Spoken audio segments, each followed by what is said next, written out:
Bismillahirrahmanirrahim. Assalamualaikum warahmatullahi wabarakatuh. Alhamdulillahi rabbil alamin, alladzi anzalal qur'ana hudan linnas wa bayyinatin minal huda wal furqan. Allahumma salli ala sayyidina Muhammad wa ala alihi wa ashabihi dhawil itqan. Qalu subhanaka la ilma lana illa ma 'allamtana innaka antal alimul hakim. Rabbi shrah li sadri wa yassir li amri wahlul 'uqdatam min lisani yafqahu qawli. Kaum muslimin, bapak-bapak, jamaah taklim rahimakumullah. Seperti biasa kita doakan terlebih dahulu kedua orang tua kita, baik yang masih hidup maupun yang telah meninggal dunia, sanak famili, karib kerabat dekat kita, kakek nenek kita ke atas, guru-guru kita, kaum muslimin dan muslimat. Mudah-mudahan mereka mendapatkan maghfirah ampunan Allah. Yang kedua, kita doakan sanak famili, karib kerabat dekat kita, tetangga kita, kaum muslimin dan muslimat yang saat ini sedang sakit, utamanya anggota jamaah kita, mertuanya Pak Iman. Nanti ada doa khusus kita doakan, mudah-mudahan segera diberikan kesembuhan agar mampu untuk beribadah, khususnya ibadah Ramadan. Yang terakhir, kita doakan sanak famili, karib kerabat dekat kita, tetangga kita, kaum muslimin dan muslimat yang belum mendapatkan hidayah ilmu. Tetap kita doakan mereka agar mendapatkan hidayah ilmu, karena dengan ilmu ibadah menjadi benar. Ala hadhihi niyyah wa kulli niyatin shalihah. Nas'alullah as-salamah wal barakah wal hidayah fid dini wad dunya wal akhirah. Al-Fatihah. A'udzu billahi minasy syaithanir rajim. Bismillahirrahmanirrahim. Alhamdulillahi rabbil alamin, arrahmanir rahim, maliki yaumiddin. Iyyaka na'budu wa iyyaka nasta'in. Ihdinas siratal mustaqim, siratal ladzina an'amta 'alaihim ghairil maghdubi 'alaihim waladdallin. Amin. Amin ya mujibas sa'ilin wa ya mujibat da'awat wa ya qadiyal hajat. Allahumma rabbin nas adhibil ba'sa ishfi anta syafi, ishfi anta syafi, ishfi anta syafi, shifaan la yughadiru saqaman khususan lahu birahmatika ya arhamar rahimin. Allahumma sallimna wa sallim ahlana wa sallim jama'ana hada wa sallim lahu salaman taman la yughadiru saqaman birahmatika ya arhamar rahimin. Taqabbal du'aana ya Allah innaka antas sami'ud du'a wa tub 'alaina ya Allah innaka antat tawwabur rahim.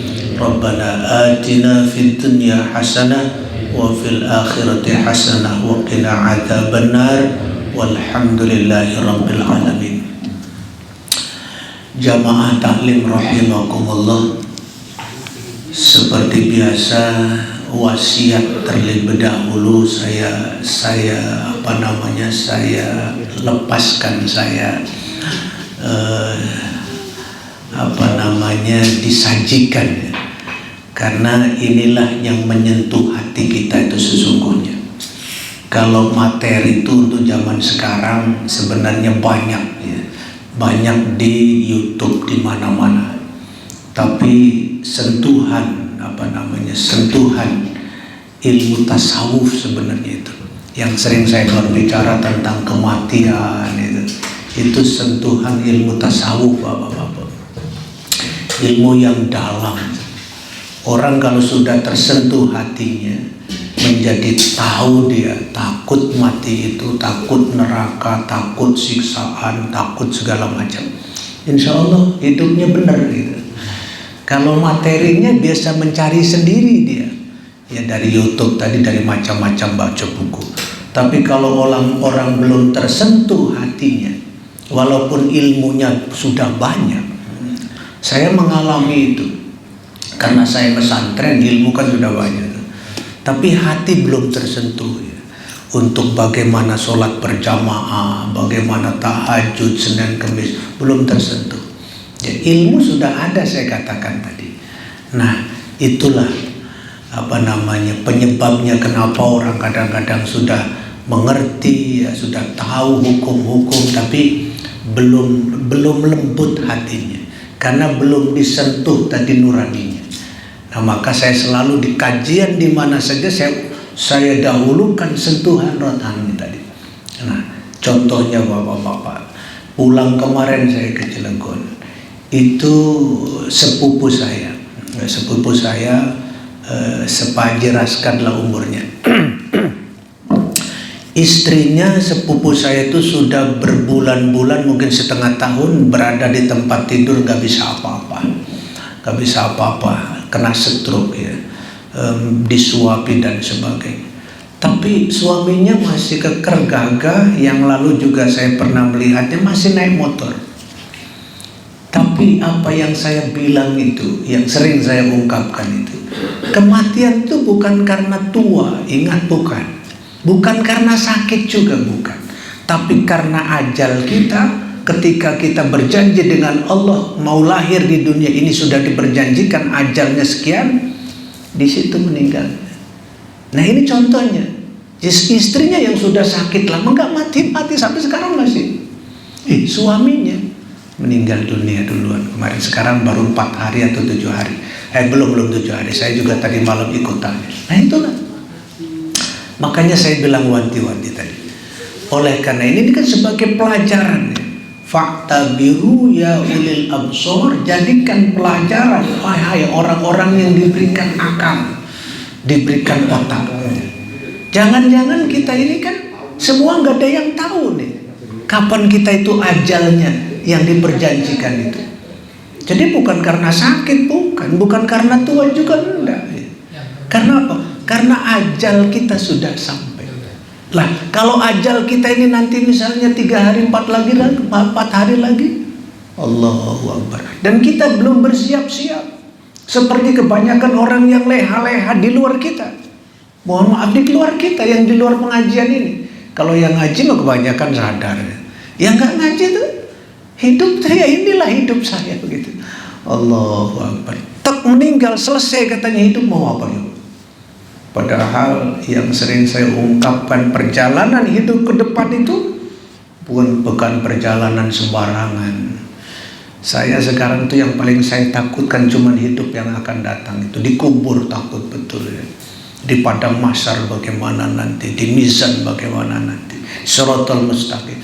Kalau sekarang apalagi sudah punya kerjaan, malah nggak takut sama sekali. Nggak punya kerjaan pun pasti makan. Itu kuncinya, karena banyak orang dan rezeki sudah dijamin Allah. Tapi di sana siapa yang jamin? Kalau kitanya nggak rajin sekarang, Allahu Akbar. Dan itu pelajaran juga sepupu saya itu, yang sering kita panjatkan doa, baligna Ramadan, sampaikan ya Allah saya ke dalam bulan Ramadan. Itu saudara saya itu belum sampai, padahal tinggal sedikit lagi Ramadan, dipanggil oleh Allah, tinggal beberapa hari lagi Ramadan. Itu yang mengerikan. Mudah-mudahan saya berharap kalau beliau dipanggil itu karena sudah cukup gitu. Sudah cukup oleh Allah, dianggap cukup amalnya, sudah pulang, tidak apa-apa. Tapi kalau belum cukup kita pulang, gimana? Apalagi ada penceramah kemarin, Babe Haikal, kebetulan di Jakarta penceramahnya, saya kebetulan di masjid itu, bagus juga beliau. Artinya bagaimana kita memburu malam Lailatul Qadar ini. Nah, ini kan materi kita sedang tentang Ramadan itu. Memburu Lailatul Qadar itu yang nilainya satu malam 83 tahun atau 84 tahun. Itu satu malam kita beribadah deh. Baca Quran kita satu huruf aja. Satu huruf itu sama dengan 84 tahun. Dikalikannya banyaknya. Kita baca Al-Quran, Kita sholat satu rakaat itu dikalikan 8, seolah-olah kita tuh sholat 84 tahun. Allahu Akbar. Itu luar biasanya Ramadan itu istimewa, ada malam Lailatul Qadar. Sehingga apa kata beliau? Kalau kita mengandalkan amal yang biasa ini nggak cukup, nggak. Wong kita aja sadar katakanlah umur 40 tahun. Umur kita nanti misalnya Allah perpanjang jadi 70 tahun. Kita sadar 40 tahun mulai rajin ke masjid, mulai ngaji gitu 40 tahun. Lah ke 70 tahun berapa? Cuman kita beribadah berapa? 30 tahun. Ya Allah, itu pun ibadahnya masih goyang-goleng, masih campur macam-macam, belum sesuai dengan ilmu dan sebagainya. 30 tahun. Ini sedikit sekali. Untuk dikubur saja berapa tahun kita nanti? Belum apa-apa kita itu. Sedangkan di mahsyar aja 50.000 tahun. Itu di hadis tuh. Di mahsyar tuh kita dikumpulkan 50.000 tahun. Kalau kita tidak ngejar dari nilainya Lailatul Qadar tadi, yang tahun ini mudah-mudahan kita dapat 84 tahun. Tahun besok 84 tahun. Kalau saya yakin dapat. Artinya begini bapak-bapak, yakin itu. Saya dari baca macam-macam itu. Kan Lailatul Qadar itu oke lah. Kalau malamnya nggak tahu malam keberapa, ganjil katanya kan, itu malam nggak tahu turunnya. Tapi turunnya Lailatul Qadar itu kan mulai dari terbenamnya matahari kan itu, sampai hatta matla'il fajar, sampai sampai terbitnya fajar, sampai waktu subuh.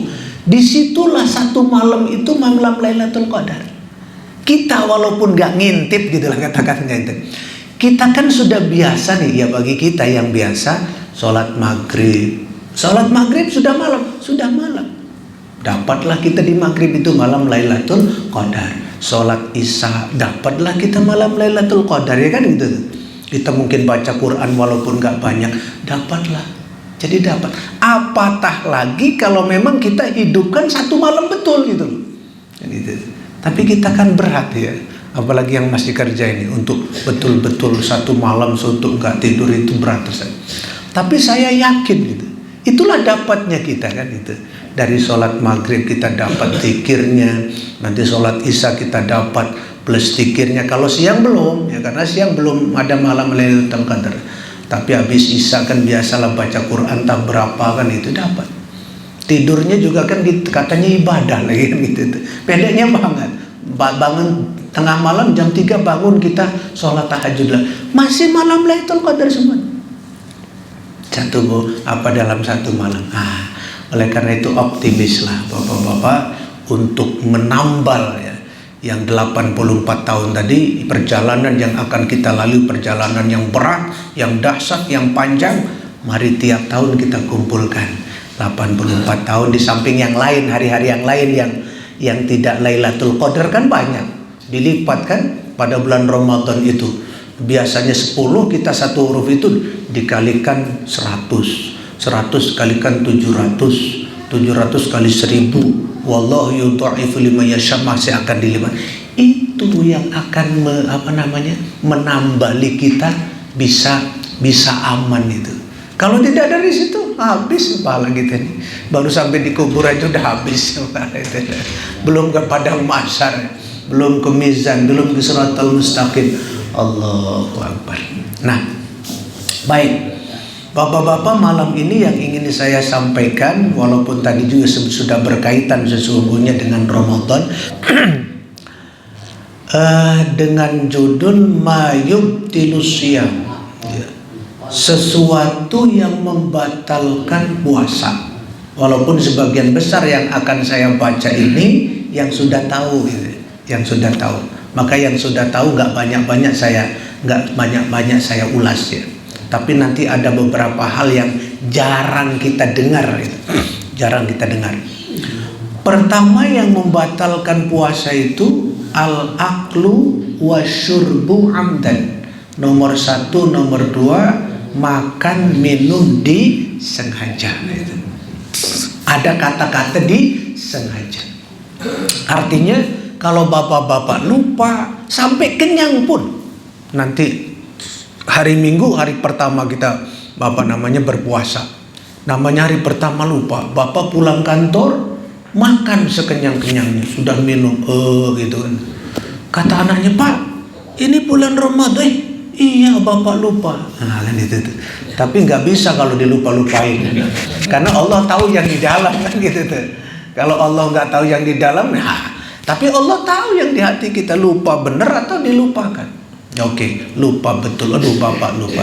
Alhamdulillah, itu berarti rizki kan dari Allah. Sudah, teruskan Bapak puasa, sah puasanya, puasanya. Yang itu rizki.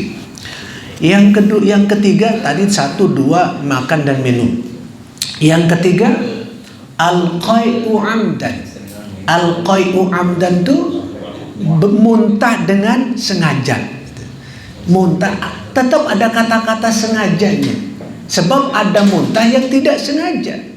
Kalau bapak-bapak muntahnya sengaja karena dikilik-kilik, jadi muntah gitu kan, ya itu batal, Bos. Atau ini di depan ada ada bangkai.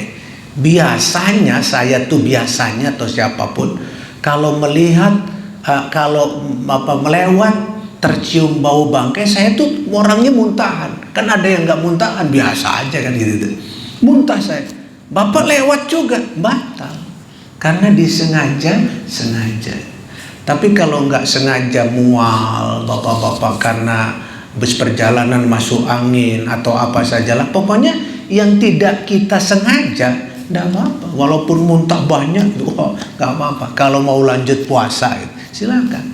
Nggak batal puasanya itu. Nah, itu yang ketiga. Yang keempat dan kelima, al-haid wa nifas. Haid dan nifas itu batal jelas. Ini nggak perlu apalagi diterangkan lagi. Haid 4 dan 5, haid dan nifas itu batal puasanya. Yang keenam, al-istimna. Nah, ini juga jarang dengar gitu ya. Al-istimna itu asli artinya bersenang-senang. Bersenang-senang nggak sampai setubuh ya dengan istri kita gitu kan, itu tuh atau bisa aja bukan dengan istri, anak-anak muda menghayal. Sekarang nggak perlu menghayal, nonton BF kan itu, nonton BF sampai mohon maaf nih keluar sperma, itu batal puasanya. Cuman kalau dengan istri nggak perlu kafarat sepanjang tidak kita bersenggama. Kalau bersenggama itu batal puasanya dan ada kafarat ya. Kafarat itu harus menggantikan puasa 60 hari berturut-turut. Itu berat kan itu sih. Makanya saya dalam hati bapak-bapak ya, dalam hati saya pulang ke Cilegon itu dan bapak-bapak juga merasakan di bulan Sya'ban ini kok orang menikahkan banyak sekali. Saya nggak setuju itu. Bukan tidak setuju karena bulannya nggak bagus, enggak. Kalau memang klinik di Jawa tuh ada begini, bulan Dzulqa'dah, Dzulhijjah itu jarang orang nikahkan tuh, sepi, ya kan? Bulan Dzulqa'dah, namanya bulan Dzulqa'dah, Dzulhijjah, nanti nih habis Syawal, Dzulqa'dah kan, Dzulhijjah.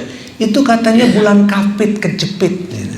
Kalau menikahkan katanya nggak berkah, rizkinya sempit gitu.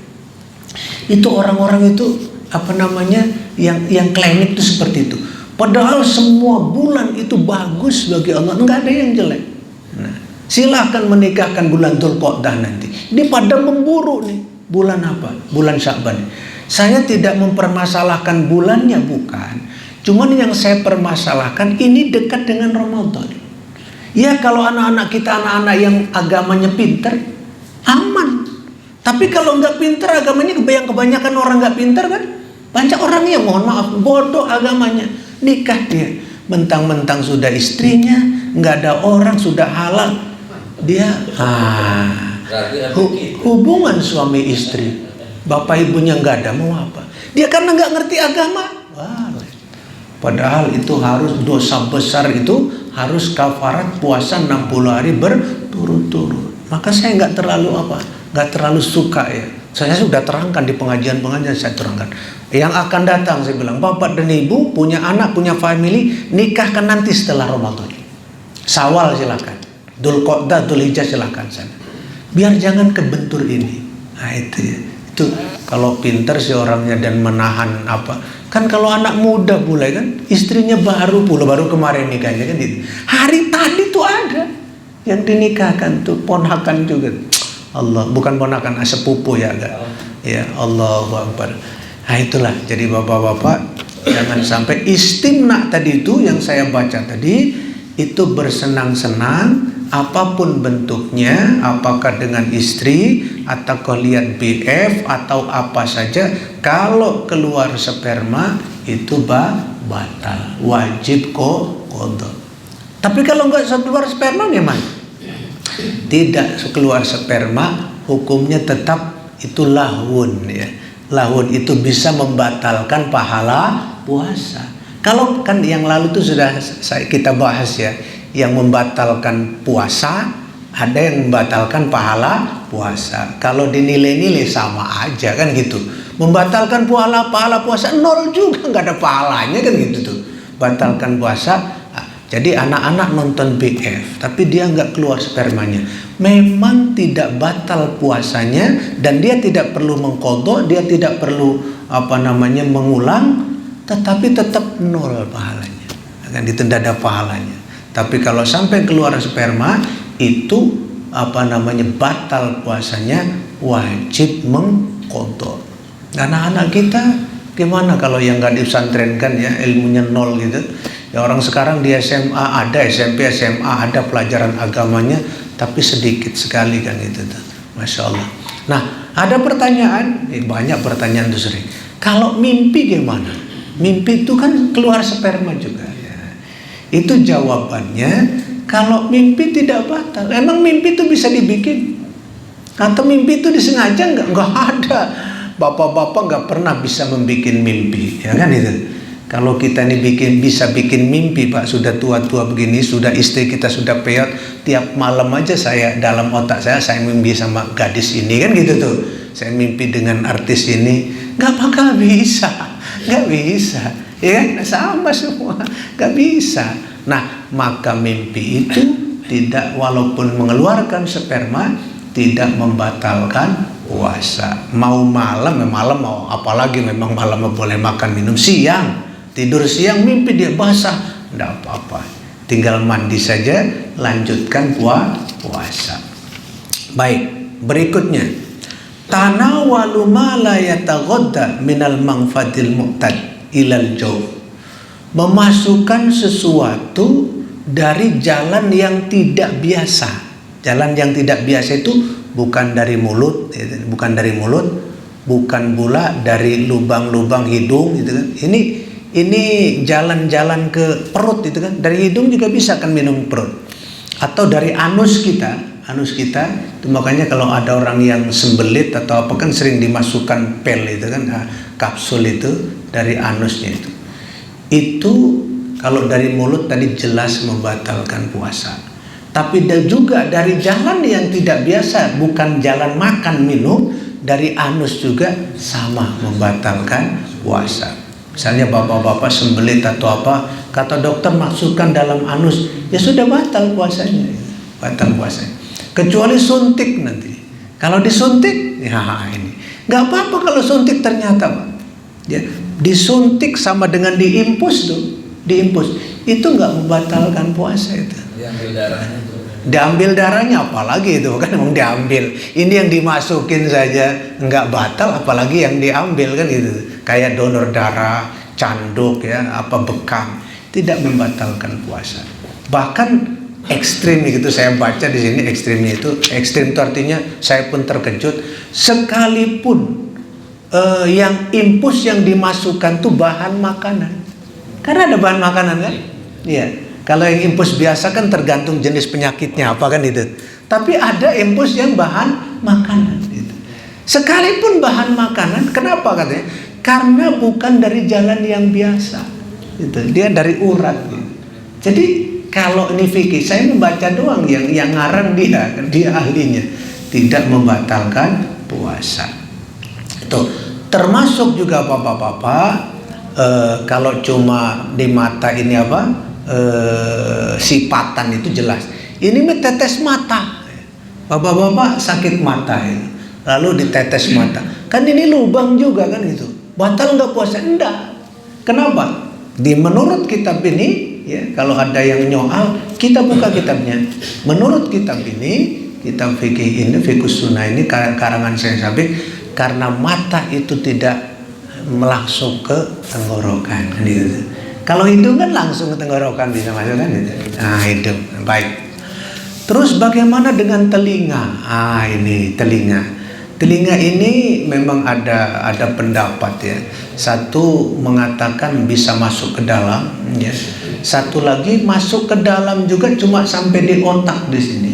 Makanya bapak-bapak kalau mandi kan jebur-jebur kan masuk tuh.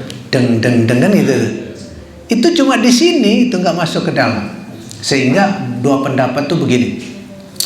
Ada kalau sengaja, kalau mandinya nggak sengaja kan masuk sendiri. Siapa sih orang sengaja masukin air, kan nggak ada, ngapain? Kurang kerjaan kan gitu. Siapa yang masukin air sengaja ya? Nggak enak lah kerja. Pasti kalau mandi, nggak sengaja kemasukan air kan itu deng. Itu karena tidak sengajanya itu tidak membatalkan. Terus kalau memang sengaja gitu ya, sengaja ini rasanya tadi itu nggak mungkin. Yang disengaja itulah yang membatalkan puasa, tapi dibantah oleh yang sama dengan berpendapat itu nggak sampai ke dalam, hanya di situ saja, sama dengan mata tadi, nggak sampai ke dalam, hanya di sini di otak doang, maka nggak batal puasanya. Apalagi cuman kemarin pengajian di masjid itu cuman dia nggak lanjutkan kajiannya, artinya nggak banyak penerangannya, korek kuping aja menurut dia batal, itu dari hadis itu. Dibacakan mungkin di sini. Saya pegangnya fikih, saya bilang tidak, tapi saya nggak berdebat. Ya artinya saya sampaikan bapak tidak batal. Apa alasannya di fikih? Ini korek ini dimasukkan nggak ke dalam? Kan ini judulnya ilal jauh, sampai ke dalam. Enggak lah, kalau sampai ke dalam gendang-gendangnya pecah, ya kan? Di luar doang, kan gitu tuh. Untuk menghilangkan apa? Iya, untuk menghilangkan kotoran doang. Coba bapak masukin, mati bapak itu kan gitu tuh. Gendang-gendangnya pecah. Enggak ada dimasukkan. Sama ada dengan di sini hidung tuh. Dimasukin enggak, sampai situ doang. Maka tidak membatalkan puasa tuh. Saya pegangannya fikih. Ya, itu kemarin itu waktu pengajian di sana malam Jumat saya ikut juga itu. Malam Sabtu ya, dia berdasarkan dari hadis, tapi nggak dikupas jauh karena menerangkan hadis doang. Padahal di hadis itu tidak ada halal, tidak ada batal dan sebagainya. Sedang menerangkan ini. Hanya sebaiknya, itu ada sebaiknya itu. Tapi kalau di sini jelas, ya. Kalau di fikih jelas, ada kata-kata ilal jauh masuk ke dalam. Jadi itu nggak masuk ke dalam lah, maka nggak apa-apa, nggak batal. Nah, saya berani karena saya baca. Itu. Baik, tinggal berapa lagi tuh? Ya memang sudah mau habis juga.